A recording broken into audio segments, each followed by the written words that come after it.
Alright, so mabilis lang, no? MS joint cost, NRB method. So, among those other methods under joint cost, ito yung pinaka-challenging, no? So, there's the other one, yung physical unit method, at saka yung sales value at split off. So, medyo madali lang mag-allocate pag ganun. Unless it's, of course, if it's a reconstructive problem. So, medyo mas mahirap. Pero, we hope na ito yung ganito yung lumabas. So, aralin natin, no? Now, dito sa project na to, meron daw joint cost ng 45,000 at merong magkaiba yung units per model, no? Si Alpha tsaka si Omega, or lubricants daw pala to. So, si Alpha tsaka si Omega, sulat natin. Alpha, Omega. So, merong 5,000 at meron ditong 7.5K na units. Okay. So, pagka ginamit mo yung physical units method, so yan yung gagamitin mo pang allocate sa joint cost na 45K. Yan yung i-allocate natin. So, there, multiply natin siya. Ipunta muna natin siya sa how much would be the sales value kapag pre-process further natin siya. So, that would be multiplied by 4 at multiplied by 10 dito. So, that would be 70,000 at dito naman ay 75K. Okay?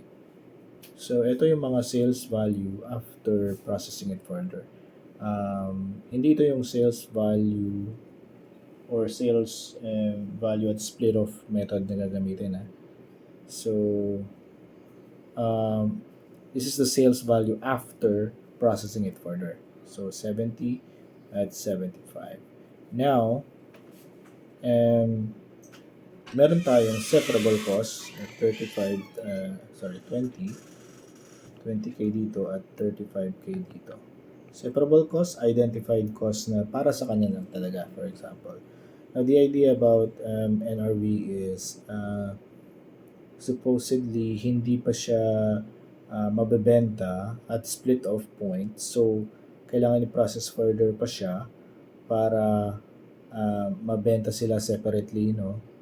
At since hindi pa siya mabenta or hindi pa siya, wala pa siyang value or sales value at split off, ang gagawin mo para makuha yung hypothetical value na yun is to basically deduct the separable cost from the sales value at split off. Parang i-work back mo siya. So, since identified na yung mga separable cost, i-deduct mo sila para ma-net mo siya kung how much would have been yung i-assign kong value at split off. Parang ganun. So, yun yung idea ni NRB method.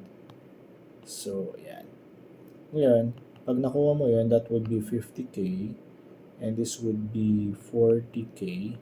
So, parang yan yung value nila. Yan yung realizable value nila at split off if you didn't process it further. Parang ganun. Parang sales value at split off din siya. Pero it's just that the idea is hindi mo siya ma-determine, hindi pa siya sellable at split off. That's why you have to process it further. So, para ma-work back mo siya, you have to determine yung sales value after processing it further. And then, deduct mo yung cost na ginawa mo para matapos siya. And then, mabenta mo na siya. So, ganun yung idea niya. Now, ito na yung gagamitin mo pang allocate. So, that would be 90 at total. So, divide by 90, ganyan mo lang siya. Divide by 90. Multiplied by yung joint cost na 45k. So, that would be how much? 50 over 90 times 45. 25k. And this is times 45, 20k. So, ganun lang siya. Now, gamitin mo na to since na-deduct mo na siya, na-deduct mo na yung separable cost nila, i-further reduce mo pa siya. Okay? Kasi ang hinahanap natin is yung gross profit, no? If ang tinatanong lang is yung how much is the allocated joint cost, this would be your answer. At ito naman kay Omega. Ngayon, ang tinatanong kasi sa atin is yung gross profit. So, i-deduct mo pa dito sa, well, ideally, should have been 70,000 minus 20,000 na separable cost minus 25 na joint cost. Pero, ganun na rin yun. So, this is joint allocated joint cost. So, i-minus mo na din yan. 50 minus 25.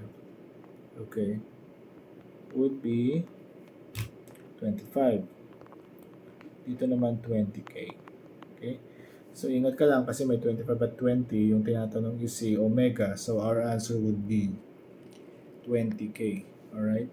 So, pwede rin, para makuha mo lang yung concept, it would have been 70,000 minus yung separable cost, which is 20. Okay, 70 minus 20 equals 50. And then, minus ka pa nung joint cost na hindi pa siya na-deduct kasi you needed to allocate it. Okay? So, parang sales value at split off din siya, no?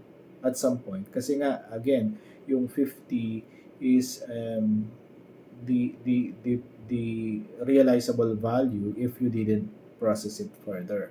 Parang ganun din eh.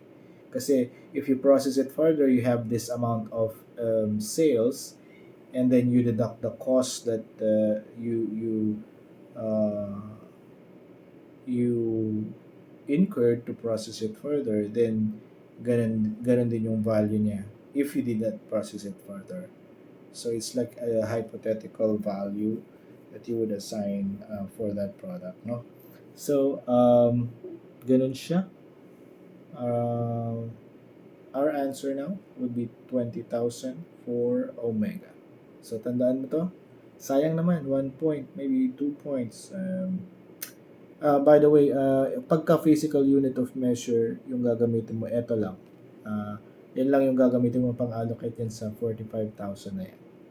So same thing, same deal. Pagka ano ba yung isa? Sales value at split off naman, so usually bibigyan ka niya ng how much would be the selling price at split off point, multiply mo lang siya by the number of units, and then yun lang yung gagamitin mo pang allocate. Okay, so it's like determinable kasi yung price niya, yung sales price niya at split off point. So parang mamimili ka kung ibebenta mo na ba siya or hindi na lang. Parang ganun.